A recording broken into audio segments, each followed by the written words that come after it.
क्या अमेरिका के गोला बारूद हथियार खत्म हो गए हैं?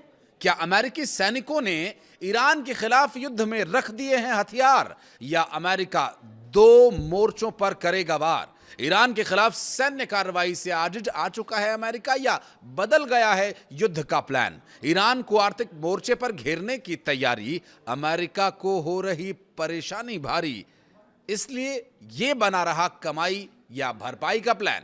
नमस्कार, मैं हूं आशीष त्रिपाठी आपके साथ। अमेरिकी प्रेसिडेंट डोनाल्ड ट्रंप ने चेतावनी दी है कि जो भी देश ईरान की मदद करेगा, उसके साथ व्यापार करेगा, उसे भारी आर्थिक सजा का सामना करना पड़ेगा। दरअसल अमेरिकी प्रेसिडेंट डोनाल्ड ट्रंप ये चाहते हैं कि ईरान को अब आर्थिक मोर्चों पर कमजोर करके उसकी घेराबंदी की जाए। क्या ऐसा संभव है? ईरान के पास दुनिया के सबसे महत्वपूर्ण पदार्थों का भंडार, वहां से निकलने वाला रास्ता जहाँ के पूरी दुनिया में पेट्रोकेमिकल्स जाते हैं, उस रास्ते पर उसका लगभग कब्जा है। तो क्या ऐसा संभव हो पाएगा? समझने की कोशिश करेंगे आगे। ट्रंप ने कहा कि वो ईरान की अर्थव्यवस्था को निशाना बनाने के लिए एक बड़ा अभियान शुरू कर रहा है।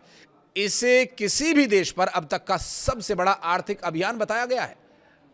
अमेरिकी राष्ट्रपति ने अपने ट्रुथ सोशल प्लेटफॉर्म पर इसकी जानकारी दी। ट्रंप ने ट्रुथ सोशल प्लेटफॉर्म पर कहा कि अमेरिका ईरान के खिलाफ आर्थिक युद्ध और उसे अलग थलग करने का एक अभूतपूर्व अभियान चला रहा है। इसके साथ ही उन्होंने अमेरिकी सहयोगियों से यह अपील की है कि वे तेहरान को अंतर्राष्ट्रीय और वित्तीय व्यापारिक नेटवर्क से काटने में वॉशिंगटन का साथ दें। ट्रंप ने इसे आर्थिक युद्ध बताया और कहा कि मैं ये भी घोषणा कर रहा हूं कि जो देश अपने वित्तीय संस्थानों, व्यवसायों, हवाई अड्डों या सरकारी संस्थाओं को ईरान को किसी भी तरह की मदद देने की अनुमति देगा, उसे खुद भी बहुत गंभीर आर्थिक नतीजों का सामना करना पड़ेगा। हालांकि डोनाल्ड ट्रंप ने किसी देश का नाम नहीं लिया और ना ही ये बताया कि ईरान के साथ लेन देन जारी रखने वाले सरकारों, कंपनीज या वित्तीय संस्थानों के खिलाफ अमेरिका करेगा क्या। दरअसल अब तक ओवरऑल जो नज़र आया, अमेरिका ने ग्राउंड ऑपरेशंस चलाए, अमेरिका ने हवाई हमले किए, ड्रोन्स भेजे जो नेस्तो नाबूद हो गए, और अपने 2-3 युद्धपोत भी वहाँ लगा दिए जिससे कि वो स्ट्रेट ऑफ हॉर्मुज पर पूरी तरह से कब्जा कर सके। कुछ भी कामयाब नहीं हुआ। अमेरिका ईरान को किसी भी तरह से घुटनों पर नहीं ला पाया। हाँ, बातचीत की टेबल पर ईरान हमेशा से आने के लिए तैयार रहा, क्योंकि ईरान को अपने नागरिकों की चिंता है। ईरान को पूरी दुनिया की इस बात को लेकर चिंता है कि अब तेल गैस की आपूर्ति अगर नहीं होगी तो समस्या होगी, और इससे ईरान को भी नुकसान है। तो इसलिए ईरान इस पूरे मामले पर बहुत सकारात्मक तरीके से विचार विमर्श करता रहा और अमेरिका के बार बार दिए जाने वाले न्योते को उसने स्वीकार किया। बातचीत की टेबल पर गए, लेकिन अमेरिका तो अमेरिका है, वो बातचीत का छद्म रूप धर करके ईरान को दबाव में लाने की कोशिश करता। पहले ईरान को बातचीत की टेबल पर बुलाता और फिर उसे झिड़कने की कोशिश करता। ईरान को अजीब अजीब नियमों और कुछ शर्तों के भीतर बांधने की कोशिश करता, जिसके लिए ईरान कभी तैयार हुआ ही नहीं, जिसकी वजह से तो युद्ध शुरू हुआ था। बहरहाल ट्रंप ने यह दावा किया है कि उनके प्रशासन ने ईरान को समझौता करने के लिए कई मौके दिए, लेकिन वो उनका फायदा उठाने में नाकाम रहा। ट्रुथ सोशल पर किए गए पोस्ट में दावा यह किया गया कि ईरान की सैन्य क्षमता बुरी तरह से कमजोर हो चुकी है।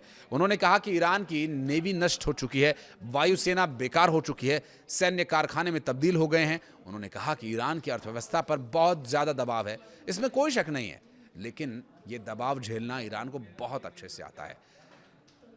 नए कदमों से तेहरान की क्षमता और सीमित हो जाएगी, कहना है ट्रंप का। उन्होंने एक बार फिर ये कहा कि ईरान के पास कभी भी परमाणु हथियार नहीं होगा। अब आप रहने ही नहीं देंगे तो होगा कहाँ से? वो परमाणु हथियार बना रहे हैं, तुम्हारे पेट में दर्द हो रहा है, तुम उस पर बम मार रहे हो।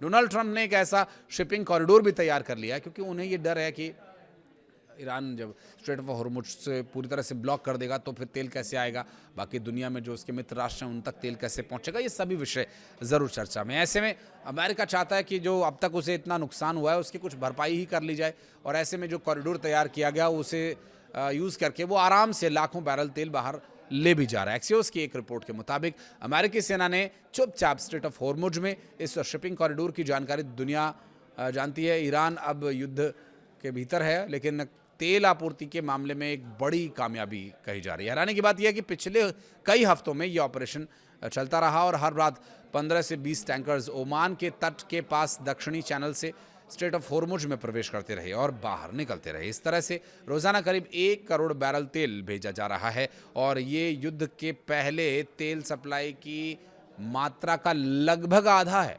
ये तेल वैश्विक बाजार में पहुंच रहा है और इससे युद्ध की सबसे बड़ी समस्या तेल की कमी, महंगाई का असर कम हो रहा है।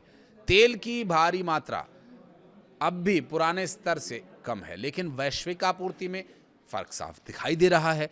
ये सिर्फ भरे हुए टैंकर्स की सुरक्षा नहीं, अमेरिकी सेना खाली टैंकर्स को भी अरब सागर से स्ट्रेट ऑफ हॉर्मुज की खाड़ी की ओर लेकर जा रही है, जहां वे तेल भरकर वापस बाहर निकाले जाते हैं। एक अमेरिकी अधिकारी ने बताया कि अमेरिका 2 महीने से स्ट्रेट ऑफ हॉर्मुज के दक्षिणी लेन को नियंत्रित कर रही है और ईरान के इस्लामिक रेवोल्यूशनरी गार्ड कॉर्प्स यानी IRGC परेशान तो करती है, लेकिन स्ट्रेट ऑफ हॉर्मुज पर उनका अब कोई कंट्रोल नहीं है, बल्कि कंट्रोल हमारे पास है।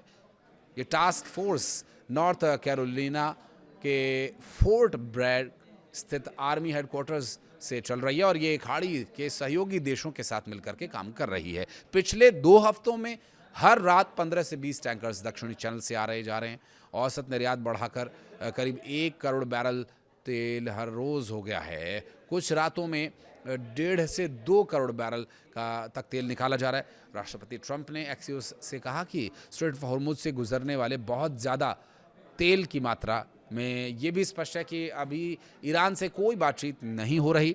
ट्रंप ने स्पष्ट कहा कि ईरान के साथ बातचीत करने का समय नहीं है, क्योंकि उनसे बातचीत करना मतलब समय को बर्बाद करना। वे नेगोशिएशन अब नहीं चाहते हैं, नेगोशिएशन को आगे बढ़ाना ट्रंप नहीं चाहते हैं। ईरान के पास हथियारों की, मिसाइलों की कोई कमी नहीं है।